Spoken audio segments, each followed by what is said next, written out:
After 30 days of unsuccessfully trying to get the American hostages out of Tehran, the government of the United States is now trying to get the deposed Shah of Iran out of this country. We're not going to put a man into a rowboat and send him out beyond the continental shelf if he has no place to go. We have said that we are trying to assist him in finding a permanent location. There are some options, a few doors, as one official here put it, which aren't closed all the way yet. But the same official added, there's not a hell of a lot of physical bravery out there. Can the United States keep the Shah? If it comes to that, said the official, we can't not keep him. November 4th, 1979, Tehran, Iran. A group of students rushed the American embassy, capturing 66 hostages. We would come to know this event as the Iran hostage crisis, lasting for 444 days as an act of defiance against the role of the United States in the affairs of Iran and westernization of the state as a whole. The students were followers of the Ayatollah Khomeini, the religious leader of the Shiite Muslims, and an avid speaker against the actions of Mohammad Reza Shah in order to modernize the state of Iran. The Shah had started the White Revolution, which attempted to modernize the state and westernize society. As stated by his great niece, Parinaz Pahlavi, this ultimately led to a lot of unhappiness on the part of the clergy because he took away their land and wealth to distribute to the citizens of Iran, particularly to the poor people. The redistribution of land and wealth was something that the clergy had not expected when they initially supported the Pahlavi regime. Parinaz Pahlavi. As you can imagine, the clergy such as the Ayatollah were very unhappy. The portrayal of the Shah as a Western puppet combined with the resentment of his westernization attempts by the religious leaders such as the Ayatollah caused a great deal of tension between the people in power and the religious leaders in the society. The Shah's attempts at secularism and westernization were then destroyed as he was overthrown and the Ayatollah restored foundational beliefs that successfully had kept them in power and oppressed the people of Iran. The United States Embassy was then rushed by a student group who were the followers of the Ayatollah. This was the result of the Shah's granted asylum for treatment of his cancer by the U.S., as well as skepticism for another attempted coup by the government of the U.S. The question that we sought to answer was, how did the Iran hostage crisis affect the relations between the United States and Iran? And was secularism in Iran a good idea? And as a result of extensive research, we were able to conclude that the Iran hostage crisis caused the relations between the United States and Iran to worsen, and all attempts at westernization and the rise of secularism to be destroyed. Its effects can be seen today when you look at all diplomatic relations between the United States and Iran. There is no resolution in sight for this conflict because of the complex relations and conflicting ideals. The actions that took place before the Iran hostage crisis were the beginnings of large feuds among the people and government of America against the tyrannical states of the Arabian Peninsula. In the words of Cornell Professor of Eastern Studies Iago Ghoshiveli,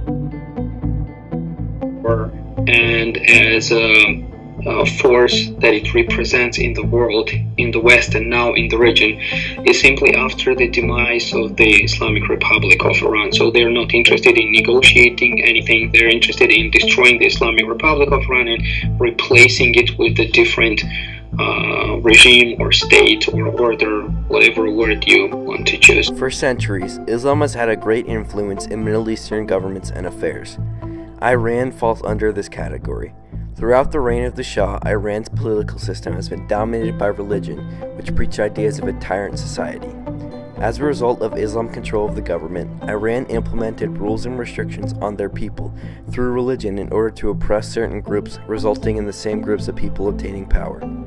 These values implemented later on by the government include restrictions on women such as their ban on being able to drive, as well as the regulations stating that they must wear covering garments in public.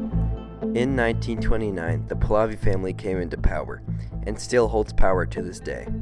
The use of these ideas reinforced the previous Shahs and gave them the power to oppress certain people, women and non-believers, which gave people power the ability to stay in power.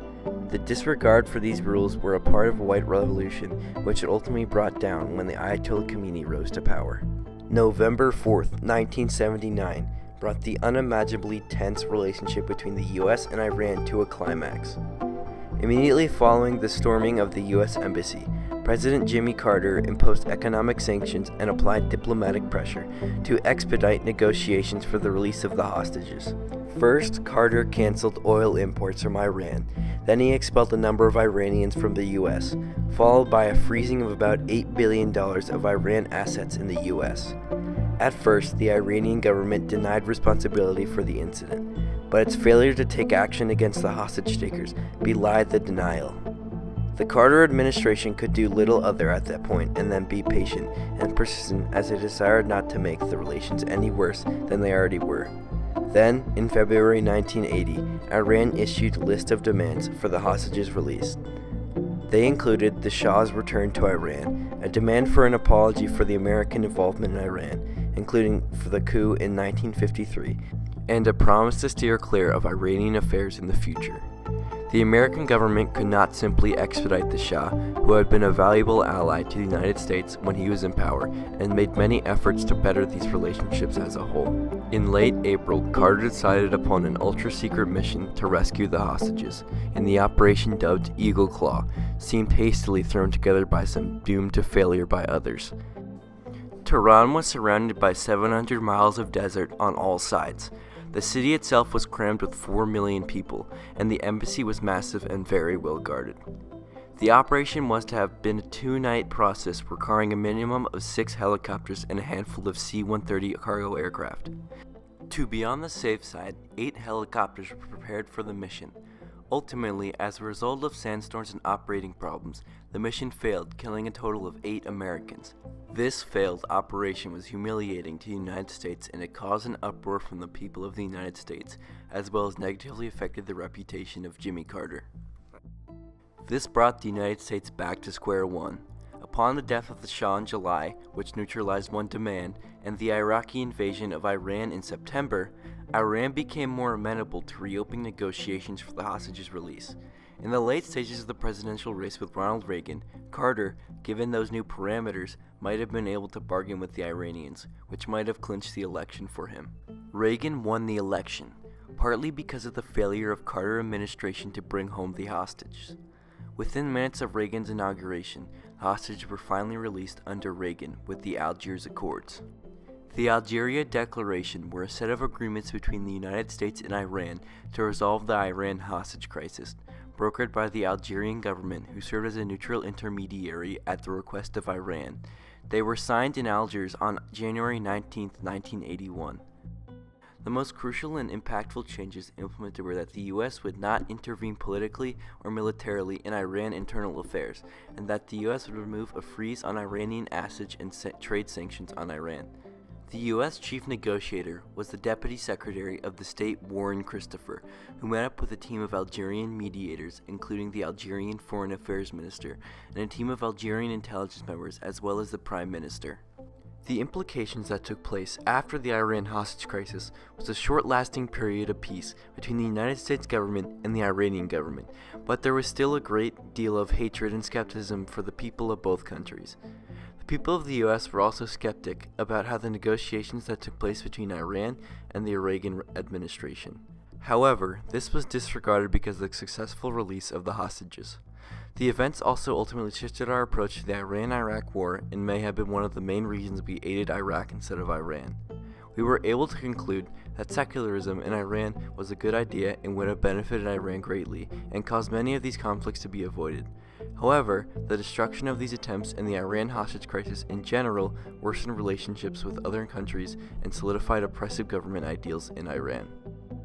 This bad blood can still be seen today when dealing with Iran and other militant Islamic states, an example of which an Iran nuclear deal and the lack of trust between the US and Iran, the other side is holding up their end of the deal.